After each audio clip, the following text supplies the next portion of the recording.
po ang sumiklab dito po sa building ng Senado sa Pasay City. Mag-aalas 7 po ng umaga.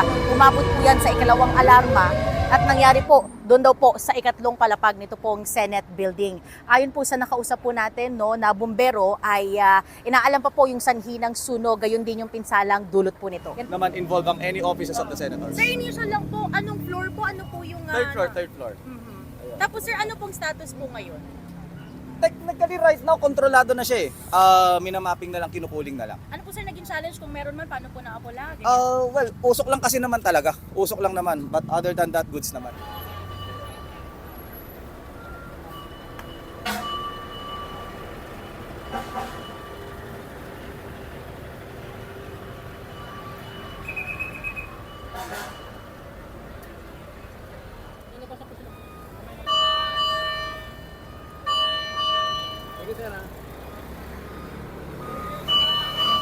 Ayan na, nag-aalisa na sila.